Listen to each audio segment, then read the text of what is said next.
Good morning, everyone. My name is Miss Ellie, and I want to welcome you guys to the second Worry Free Wednesdays with Miss Ellie. I hope you all are doing amazing this morning.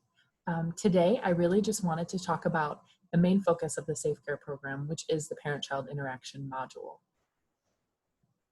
Feel free to ask any questions in the chat box, and if you want to send a private message, you can also do that as well. Today, I really just want to start with the basis of bonding with your child, which is communication.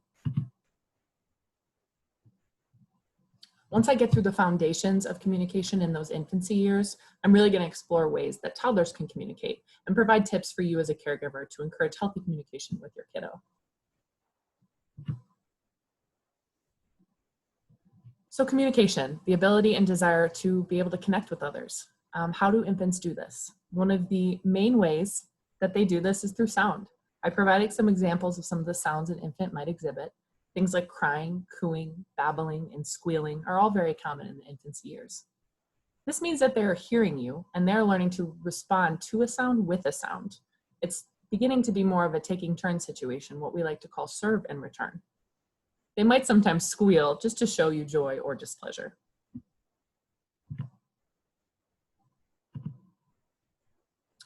So things like eye contact and facial expressions, smiling and grimacing.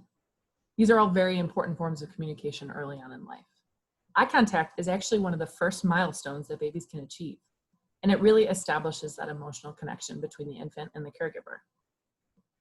Smiling and grimacing are definitely milestones that can help an infant connect some of their facial expressions with their physical needs.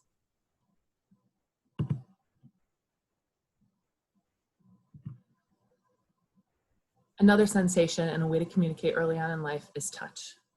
Now, a baby's sense of touch actually begins to develop as early as 16 weeks in the womb, and it is going to continue to develop in those first years of life.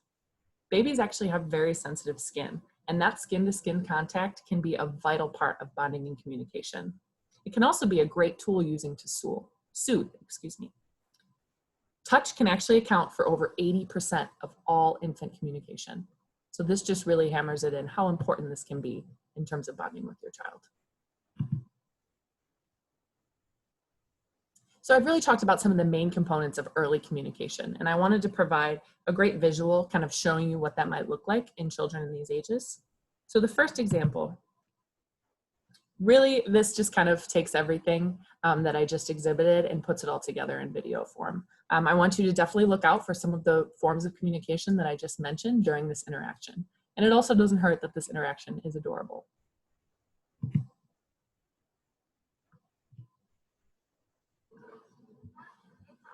I need to work on that, right? Yes, okay. Did you understand it though? No. Okay. All right. Huh? Oh, not this one. This is now we this one. Yeah, that's the next one. That's what I was wondering. I don't know what they're gonna do next season because they did some stuff this time. Exactly what I was thinking. Oh yeah. Right. Don't bring that again. You know what I'm saying? Don't do the same stuff. You know what I'm saying? Yeah, that's like that. Yeah. Yeah. Like go somewhere else with that, but don't bring it here. You know what I'm saying? Yeah.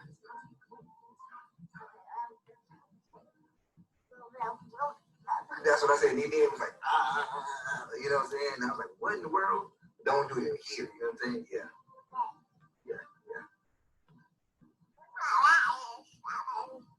Really? I thought the same thing. We think a lot alike, huh? So I just thought this was a fantastic example of that serve and return, like I mentioned, the back and forth between the father and the child. My favorite part about this interaction is that the language is completely nonsensical, but that doesn't really matter because they're using so many different forms of communication to be able to connect with each other. Things like looking at each other, nodding their head, pointing. They were copying each other's body motions as well as making different noises like yes and no and agreeing. So I thought this was just another wonderful example of all the different ways that infants are communicating with you and learning from you. So here come the words. I mentioned I wanted to talk a little bit more about what communication looks like when it comes to those toddler years as they are learning and developing their language. I just wanted to provide some facts here related to language development in toddlers. Number one, toddlers are learning that they can use language to communicate their needs in a really specific way. So things like saying yes, no, and mine can all be really empowering for a child who is learning how to speak.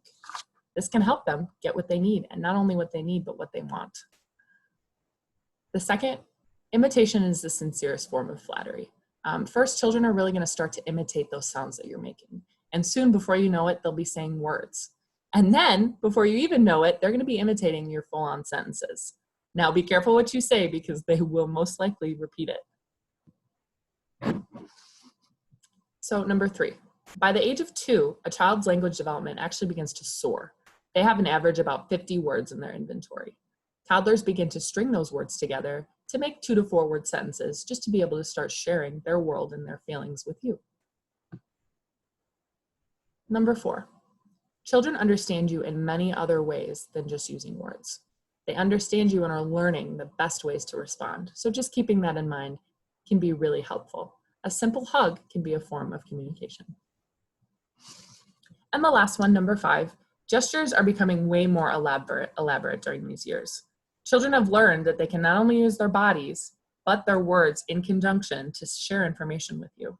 A common milestone around 2 years of age is the ability to point to an object and name that object. Again, I want to provide some tangible examples of what these communication skills are going to look like in those toddler years. So here are some 2 cute examples of language development during those years. The first video is going to display an 18-month-old really starting to advocate for herself and let people know what she wants. And then the second one is a 24-month-old who is learning to be able to advocate for himself and share things that he's done.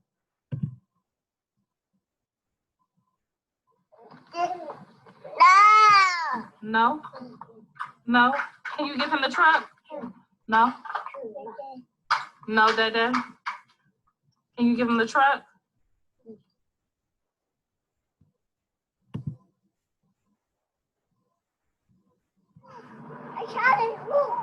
You got it in the hoop?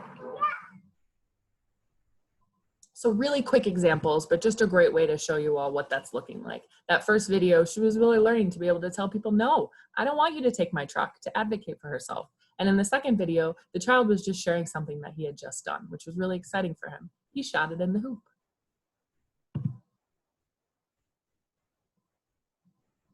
Here's just a couple tips I wanted to provide you guys with when it comes to encouraging that positive communication with your kiddos. The first one is don't be afraid to narrate your daily life. It may seem silly at first, but using the correct names for people's places and things as you're going about your day can really help a child learn to blossom those inventory of words. Number 2, speak slowly and clearly and keep it simple. We are so busy in our daily lives that I think this is an important skill to remember, to sometimes just slow it down for our kiddos. And the third tip is that physical interaction is really key. Like I said, things like eye contact and getting down at your child's level, it really lets them know that you care and that you're empathetic to their needs. Using a warm and friendly voice can also help in that aspect, and it helps teach them some of those more positive ways of communication.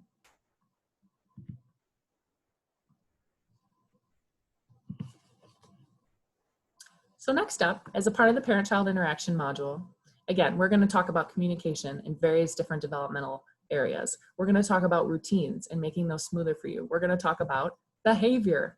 This is definitely a big one, and it evolves so quickly in those first years of life. So I wanted to provide just some facts from child behavior, things that we would teach our families during the PCI module. Number 1 is that all behavior is a form of communication. Children are communicating with their behavior, with their bodies. Sometimes they don't even know it, and so it can be really hard to talk about a problem if you don't feel like you have the correct words.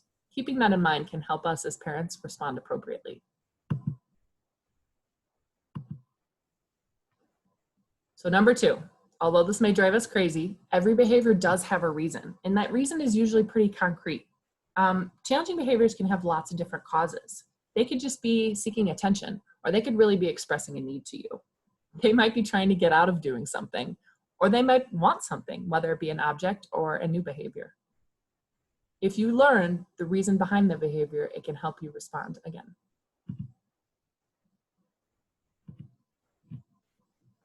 So number 3, understanding challenging behaviors can help. Just kind of going off of what I just said, trying to understand the root of why your child is communicating this way, it gives you the opportunity to respond calmly and directly.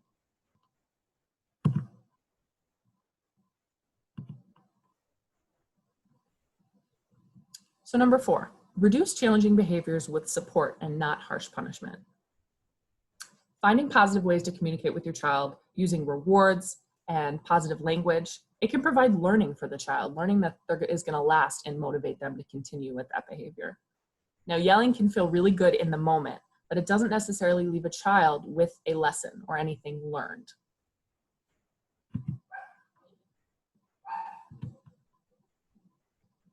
And number 5, I know this is difficult, but it's important to try to remember as caregivers not to take these challenging behaviors personally. Believe it or not, tantrums are actually a normal part of development in those toddler years.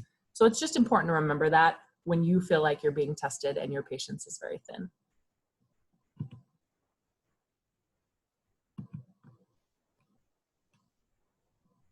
So continuing on with just some of the main components of that parent-child interaction module, some of the skills that we'll be teaching, along with a lot of facts and skills related to behavior, we're going to provide a lot of skills related to helping you guys foster that structure and routine in your home.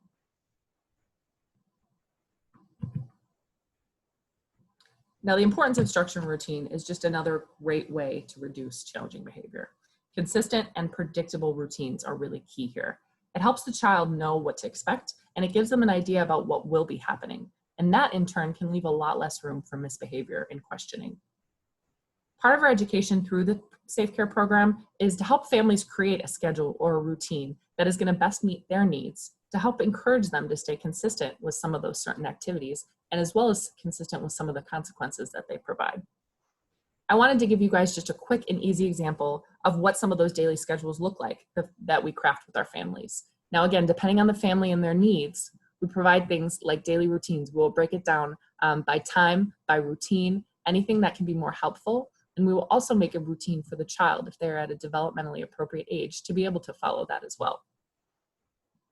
The final thing that we do here as a part of helping you guys with routines is that we teach you to allow for flexibility because things are going to happen and there are going to be unexpected events that you can't plan for. And so allowing for flexibility in those daily routines, again, can help you as the parent or the caregiver respond most appropriately and not feel overly stressed by the situation.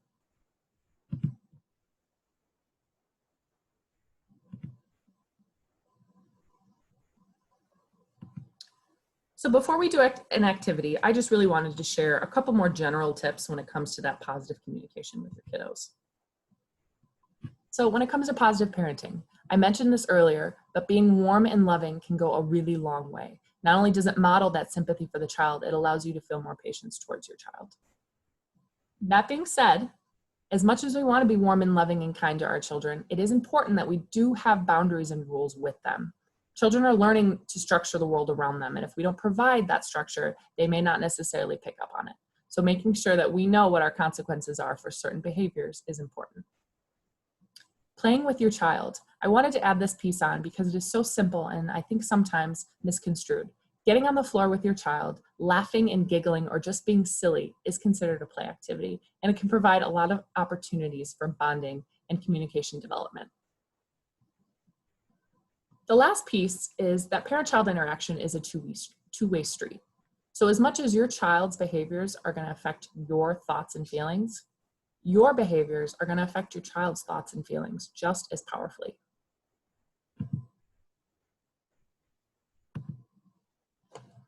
So again, at the end of all of these, I do want to leave families with a fun and tangible activity that they can take home to their kiddos to be able to explore and learn in the home.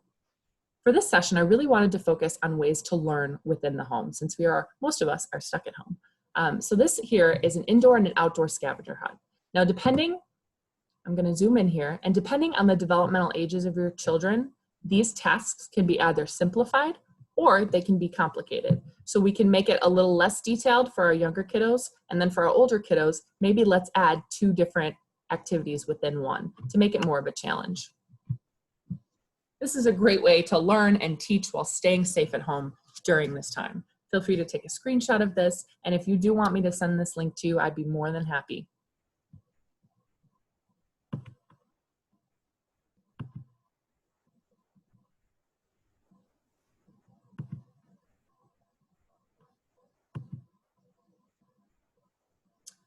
So I want to thank you guys again for our second Worry-Free Wednesdays with Miss Ellie. If you have any interest in the program or any questions whatsoever about some of the education that I provided today, you can either private message me through this Zoom, and if not, feel free to contact me with my number, which is listed below at 405-708-2652.